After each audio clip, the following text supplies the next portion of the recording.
Rick and I are very clear on our own personal reasons for not wanting kids, but we grew up in the 80s and 90s where child-free living was not a trending topic, nor was it openly discussed as a viable choice. So what's changed? Why are more and more millennials and Gen-Zers opting out of parenthood? I was curious to get some real answers, so in this video, we are going to dissect the one reason that keeps making the top of the list.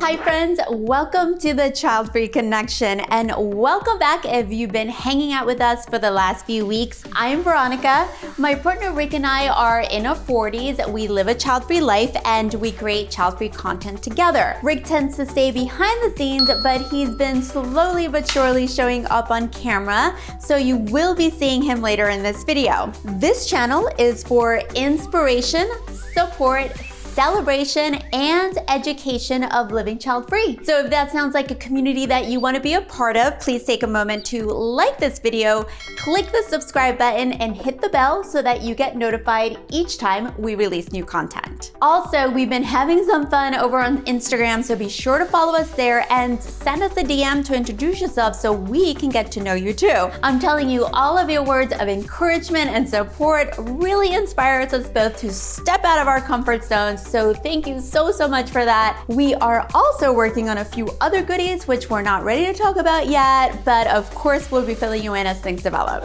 In the past few months, you may have noticed that there's quite a bit of attention from the general media about the child-free life. When I read this New York Times article a few months back explaining how the US birth rate has dropped again, I decided to start exploring if the reasons that millennials and Gen-Zers are opting out of parenthood were the same reasons Rick and I had when we made our decisions many moons ago. The 2020 birth rate decline was no surprise to me since the fear, the panic, the quarantining, the sheltering in place didn't necessarily provide a super sexy vibe. Now, I'm sure there were people out there enjoying the alone couple time, but around here, at least in the beginning, Rick and I were in survival and let's not kill each other mode.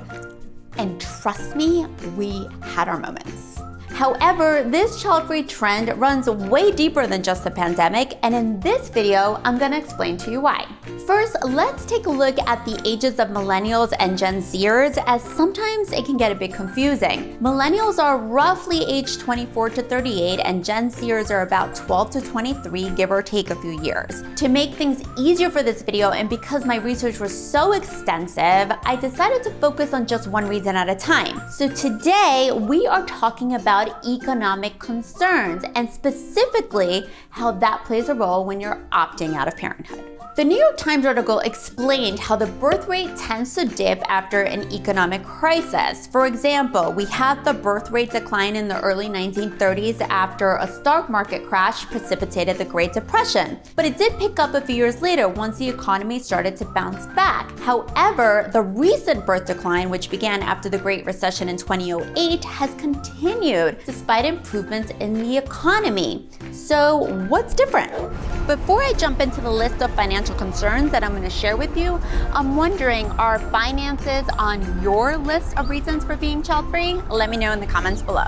The first economic concern are school loans and debt. Let's start with where some millennials and maybe some Gen-Zers are at this point once they graduate from college. I do realize that not everyone goes to college or graduates, but it's still a good place to start since the numbers are still significant. According to educationdata.com, the projected student loan debt repayment period for bachelor's degree holders who graduated in 2021 is 4 to 12 years. In addition to school loans, it says that these college grads walk out of school with huge credit card debt, which means you're trying to simultaneously pay down both. Now, I can certainly understand this. I had to take out huge loans to pay for college, and I was paying off those loans till about my 29th birthday. And I also got suckered into those super high interest rates credit cards in my early 20s, which although wasn't my smartest move, it did force me to learn my lesson quick before I got myself into some major credit card debt. Second concern is job security and raises. I was just reading a Forbes article which discusses the job market outlook for the class of 2021, and it discussed that a recent Monster poll found that 45% class of 2020 graduates are still looking for a permanent job. Now, they also said it might be a bumpy road for this recent graduating class as they are competing with the 2020 grads and with all the other young people that lost their jobs during the pandemic.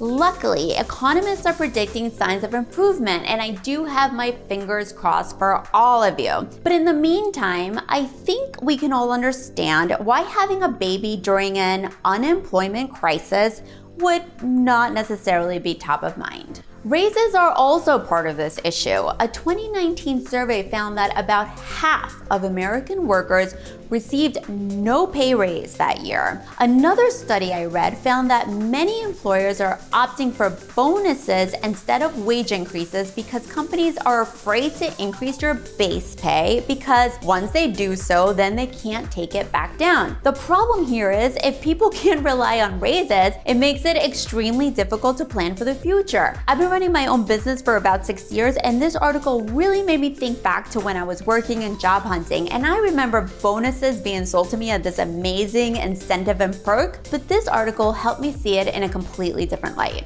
Concern number 3 is childcare costs. Now, the pandemic exposed just how critical access to childcare is for all parents. In a new survey from Next 100 and Gen Forward, 81% of Millennials and Gen-Zers identified access to affordable, high-quality childcare as an important issue. They also said a household earning an average salary would have to put about 17% of their yearly gross pay towards childcare, and this data didn't even specify what type of childcare, which is an entirely different concern. Personally, I've witnessed some of my friends go through the difficult decision of having one parent quit their job so they can stay home to raise a kid because their salary is equivalent to the yearly childcare cost. Now, to some, this may seem like a no-brainer, but to the parent who has to end their career, especially if it's a career that they're really passionate about, this can be quite detrimental. So I wanted to add this side note here because it seems like an important expense to note. It says here that on average, labor costs are more than $4,500 per childbirth, even if you're insured. And according to the Kaiser Family Foundation, the price of maternity and newborn surgeries has risen by 60%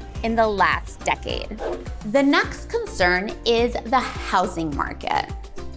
Home prices have increased 156% since the 1960s, while wages have only increased by 49%, which is just ridiculous. Generally speaking, when people decide to raise a family, they want to buy a home to raise that family in. And obviously, the more you want for your home, the more expensive it is. I was also reading an article that was explaining that homes are getting smaller and that over 25% of millennial home buyers purchased a house with less than 1,200 square feet, which is about the size of a 2-bedroom apartment. Now, I can certainly attest to all of this because Rick and I have been house hunting for about 7 or 8 months now, and the housing market here in Austin is completely insane. I can't even imagine stepping into the home buyer's ring if we were still dealing with school loans and credit card debt. Concern number 5 is financial help from parents.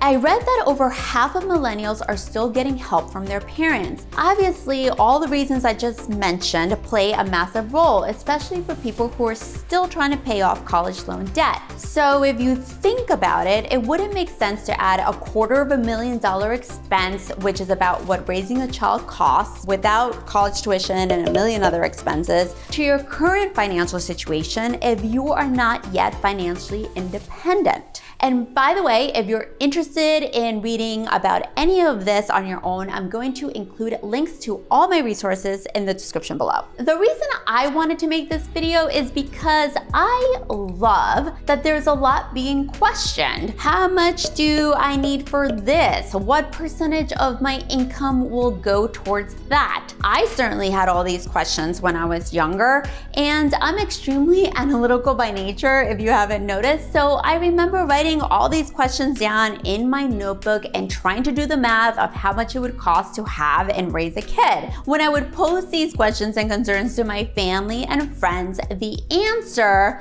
was always, "You're overthinking it." And it's funny because after that, people told me that I was overthinking it. The next thing that they told me was, "You just work it out." But still, to me, these were all very legitimate, well thought out concerns, plus lack of desire was already on the top of my list. Now, there are people out there that despite all of this want to be parents and do work it out. My parents worked it out. I have friends working it out. But I wonder, what exactly does working it out mean to each one of us? How many other areas of your life will working it out affect?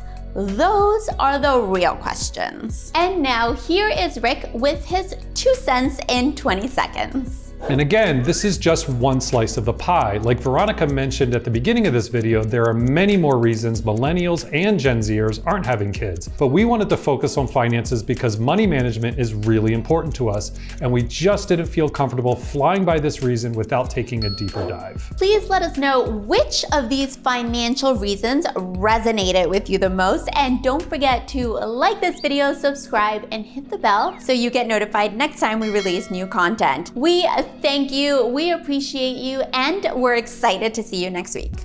And if I just keep going and I could just practice like this, it just makes sense, right? Because this is the way to do. And again, this is just one slice of the pie, taking a deeper dive. I'm doing it again. And we just didn't feel comfortable. There are many more reasons. We wanted to focus on finance. I did it again.